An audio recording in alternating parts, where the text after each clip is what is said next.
तो आज के आपके करंट अफेयर, सबसे पहला करंट अफेयर जो है 16 अगस्त 2021 का जो पहला करंट अफेयर है वो मतलब इस न्यूज से हटके करंट अफेयर बता दूं कि वो इन स्पेसिफिक न्यूज नहीं है। कल अगर आपने न्यूज सुनी होगी, दुनिया में कुछ बहुत बड़ा इवेंट हो गया। क्या? तालिबान ने अफगानिस्तान पे पूरी तरह कब्जा कर लिया। ठीक है, काफी दिनों से हम इस चीज के ऊपर चर्चा कर रहे थे। कल आपके काबुल को उन्होंने चारों ओर से सराउंड कर लिया। आपके प्रेसिडेंट जो थे अशरफ गानी, वो कंट्री छोड़ के भाग गए और तालिबान ने प्रेसिडेंट पैलेस पे भी बाद में कब्जा कर लिया। तो अब तालिबान सरकार बनाएगा। इंडिया के लिए क्यों ये रेलिवेंट है? देखो, जो पुरानी सरकार थी ना, वो दो साइड्स बन गई थी। एक तरह से एक तो थी जो अफगानिस्तान की गवर्नमेंट थी और एक थी जो तालिबान था। ठीक है, एक साइड आपका तालिबान और एक साइड आपके अफगान गवर्नमेंट। ये जो तालिबान था इससे फेवर करता था पाकिस्तान। पाकिस्तान ने इसे वेपन सप्लाई किए, सब कुछ किया, हम इन्हें सपोर्ट करते थे। तो इंडिया के लिए एक बहुत बड़ी डिप्लोमेटिक डिफीट है कि हमारी फेवरेबल सरकार वहां से हट गई। और जो हमेशा से पाकिस्तान का एक सपना है कि अफगानिस्तान पे उसके ऊपर इन्फ्लुएंस उसका बना रहे, वो वापस आ गया।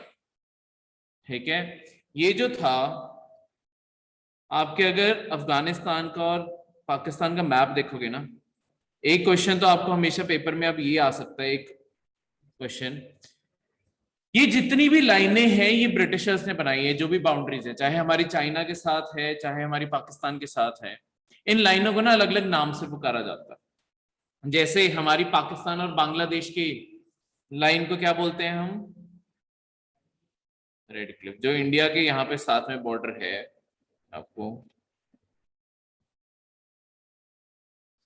एक तो ये और एक यहाँ पे पाकिस्तान के साथ जो हमारी बॉर्डर है और बांग्लादेश के साथ जो हमारी बॉर्डर है, ये जिसने बनाई थी वो था रेड क्लिफ। इसलिए इसे कह देते हैं रेड क्लिफ लाइन। चाइना के साथ आज जो हमारी बॉर्डर एग्जिस्ट करती है, जो हम मानते हैं, ऑब्वियसली चाइना ने आगे वायलेट की हुई है, वो जिसने बनाई थी वो था मैकमोहन। इसलिए इसे मैकमोहन लाइन कह देते हैं। और पाकिस्तान, क्योंकि पहले पाकिस्तान भी इंडिया का हिस्सा था और ब्रिटिश का रूल था, तो अफगानिस्तान के साथ भी उन्होंने ही बॉर्डर बनाई पाकिस्तान की। ये जो बॉर्डर बनाई थी, ये जिसने बनाई थी उसी के नाम पे, सारी जिसने बनाई है उसी के नाम पे, इसे ड्यूरेंट लाइन कहते हैं। ठीक है, देखो इस साल एक आधा क्वेश्चन पक्का अफगानिस्तान के ऊपर आएगा या उसके नेबरहुड के ऊपर आएगा। ठीक है, वो नेबरहुड इंपॉर्टेंट होता है जहां पे ऐसी कोई बहुत बड़ी चीज हो रही है। तो इस कारण आपको पाकिस्तान और अफगानिस्तान के बीच में बॉर्डर का वो पूछा जा सकता है, वो है ड्यूरेंट लाइन। ठीक है, डायरेक्टली ऐसे क्वेश्चन आपके बन जाते हैं। और मेंस में यही चीजें हैं कि अफगानिस्तान के ऊपर अब जो होल्ड हमारा टूटा है, उससे आ जाओ कहीं गैप बना के, चाहे वो लास्ट में बैठ दो उससे। हाँ हाँ, एक उधर लग, एक पीछे। ठीक है, तो अफगानिस्तान कहीं ना कहीं क्वेश्चन में इस तरीके से फीचर हो सकता है। अगली जो चीज है वो है आपका सियाचिन ग्लेशियर। जो करंट अफेयर वैसे दूसरा बन सकता है, वो है सियाचिन ग्लेशियर। सियाचिन के बारे में तो आपने सुना ही होगा। तो सियाचिन ग्लेशियर कहाँ पे है? ये ना प्रीवियस ईयर पेपर, जो लास्ट ईयर का ही यूपीएससी प्रीलिम्स था, उसमें एक क्वेश्चन आया हुआ था। उसमें क्या क्वेश्चन आया हुआ था? देखो, जब आप लद्दाख जाते हो ना, ये जो इंडिया का ऊपर वाला मैप है, यहाँ पे आपका लद्दाख पड़ गया। क्वेश्चन आया हुआ था, लद्दाख में जब हम जाते हैं ना, वहां पे एक वैली है नुब्रा वैली, लोग काफी घूमने भी जाते हैं वहां पे। ये जो है ये नुब्रा वैली यहाँ पड़ती है। तो क्वेश्चन आया हुआ था कि जो लेह में नुब्रा वैली है, अगर उससे सीधा नॉर्थ को जाएंगे तो क्या आएगा वहां पे? तो बहुत ही डायरेक्ट क्वेश्चन और मैप बेस्ड क्वेश्चन आया हुआ था। ये रहा ले, ले से बस थोड़ी सी ऊपर नुब्रा है, नुब्रा से मैं नॉर्थ जाऊंगा, सियाचिन ग्लेशियर।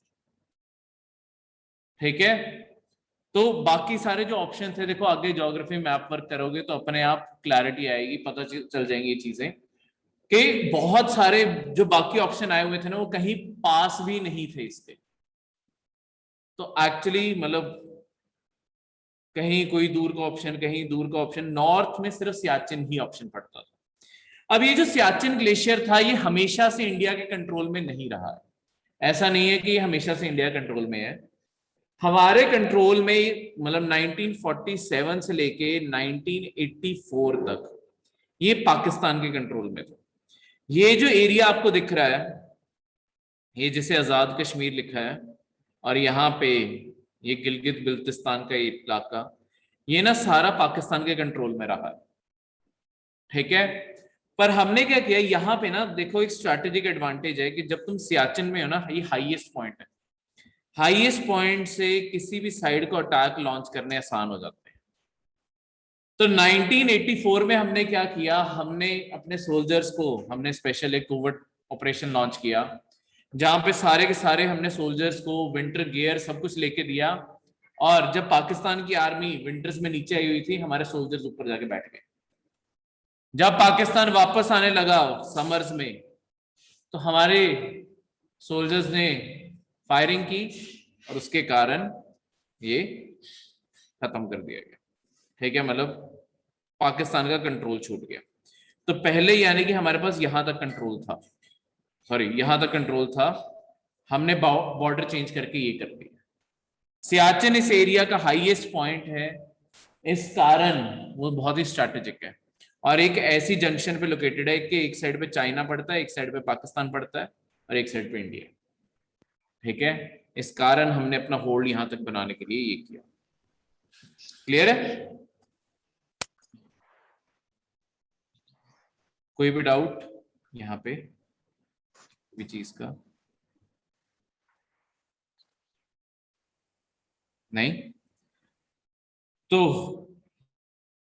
था। बाकी मैं आपको मैप में कुछ और दिखा दूं।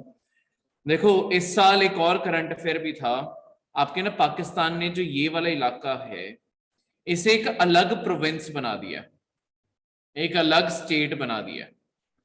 तो आपको ये पूछा जा सकता है कि यहाँ पे जो सक्षम वैली है वो कहाँ पड़ती है। ये सक्षम वैली की एक और चीज है, इसका रंग अलग करके लिखा हुआ है। ये था क्या, ओरिजिनली ये कश्मीर का एरिया है, पर आपके पाकिस्तान ने क्या किया कि इसे एक तरह से, चाइना ने डिमांड की कि ये एरिया हमारा है, पाकिस्तान ने कहा तुम्हारा ही तो है, और ये एरिया चाइना को दे दिया।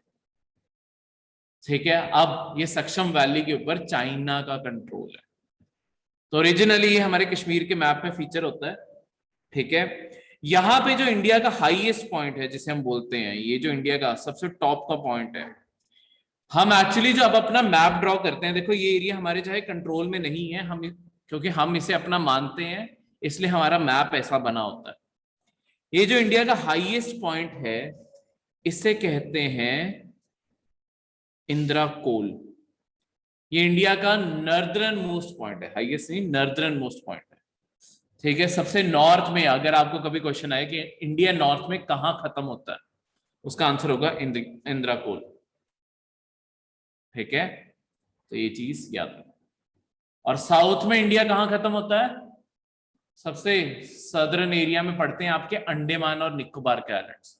देखो अगर इंडिया का एरिया देखोगे ना, इससे भी नीचे तक, यहां तक जाते हैं आपके निकोबार के आइलैंड्स। निकोबार पे जो लास्ट पॉइंट है ना, उसे कहते हैं इंदिरा पॉइंट। तो एक साइड पे इंदिरा कोल, एक साइड पे इंदिरा पॉइंट। इंडिया के नॉर्थ और साउथ के सबसे एक्सट्रीम पॉइंट्स हैं। ठीक है, अच्छा इंडिया लेंथ में ज्यादा बड़ा लगता है या विड्थ में? लेंथ में इंडिया ज्यादा बड़ा। ठीक है, फर्क थोड़ा सा ही है, 150 किलोमीटर का ही है, पर उतने से ही इंडिया लेंथ में ज्यादा लगता है। विड्थ जब हम कैलकुलेट करते हैं, यहां से लेके अरुणाचल प्रदेश तक ये विड्थ होगी। ठीक है, तो ऐसे और यहां से इस तरीके से कैलकुलेट करते हैं। तो आपका इंडिया लेंथ में ज्यादा बड़ा है कंपेयर टू विड्थ। ठीक है, ऐसे कई बार फैक्ट्स बन के आते हैं जनरल ऑब्जर्वेशन के ऊपर, इसलिए यहाँ पे करंट अफेयर के साथ मैंने सोचा बता दो। क्लियर है, कोई भी डाउट? क्लियर है, ठीक है।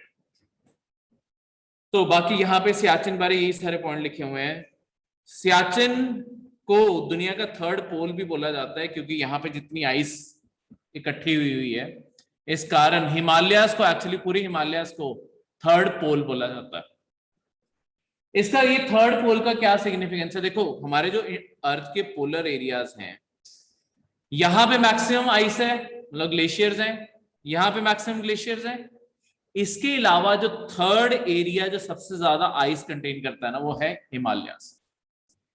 इसके कारण अब प्रॉब्लम क्या आ रही है? देखो, पूरी दुनिया में जब ग्लोबल वार्मिंग बढ़ रही है, अब इंडिया में क्या प्रॉब्लम आने वाली है, वो भी इससे से सिग्निफिकेंट है। आपके ये सारे ग्लेशियर्स मेल्ट हो रहे हैं, गर्मी बढ़ रही है, तो हमारे यहाँ पे भी ग्लेशियर की मेल्टिंग बढ़ेगी, आइस और ज्यादा मेल्ट होगी। उसके कारण क्या होगा कि हमारे यहाँ पे, मतलब बाकी दुनिया में क्लाइमेट चेंज का सबसे पहले असर यही हो रहा है कि वहां पे पानी खत्म हो रहा है, नदियां सूख रही हैं। हमारे यहाँ पे असर उल्टा होगा कि यहाँ पे नदियों में पानी आने वाले टाइम में बढ़ने वाला है, और वो इतना ज्यादा बढ़ने वाला है कि हर साल फ्लडिंग ही फ्लडिंग होगी। तो हमें इस चीज के लिए तैयारी करनी है, मतलब पहले आने वाले अगले 30-40 साल हमारे यहाँ पानी बढ़ता जाएगा, क्योंकि और ज्यादा आइस मेल्ट हो रही है, वो बढ़ता जाएगा।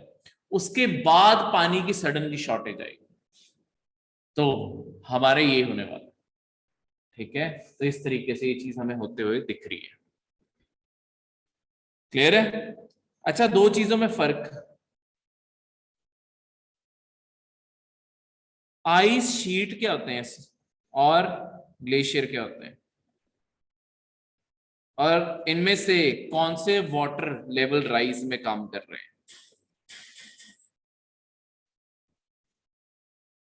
देखो, जहां पे अब आपके एंटार्क्टिका से समझाता हूं, कई बार आप एंटार्क्टिका में पढ़ोगे कि एंटार्क्टिका के ग्लेशियर का ये हिस्सा टूट रहा है, ठीक है, कि यहाँ पे क्रैक आ गया और इतना हिस्सा भी टूट जाएगा।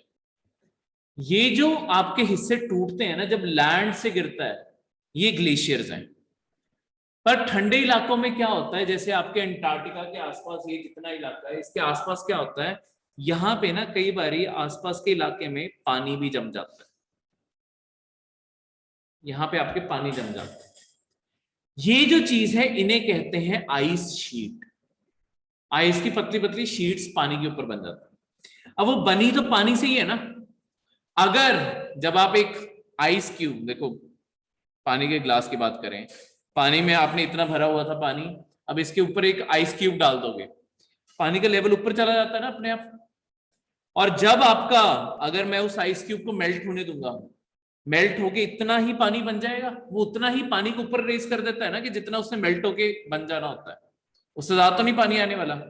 तो ये आइस शीट भी एक तरह से आइस क्यूब लगा लो, इसने पानी से ही आइस बनी हुई है ना, ये मेल्ट भी हो जाएगी, रहेगा तो पानी। ओवरऑल वाटर लेवल तो नहीं राइज कर रहा, क्योंकि नया पानी थोड़ी ऐड हो रहा है। ये देखो, ये ग्लास था, इसे आपने उठा के फ्रिज में रख दिया, जम गया पानी, बाहर निकाला, पिघल गया पानी, पानी तो उतना ही है, पर उसी में एक्स्ट्रा कुछ डालोगे, इसके अंदर क्यूब डाला, वो पानी का लेवल रेस कर देगा ना। तो ग्लेशियर्स की मेल्टिंग खतरनाक होती है, आइस शीट्स की मेल्टिंग खतरनाक नहीं। ठीक है, वो तो पानी जमता और पिघलता रहता है। क्लियर है? ऑनलाइन किसी को डाउट हो इस चीज पे?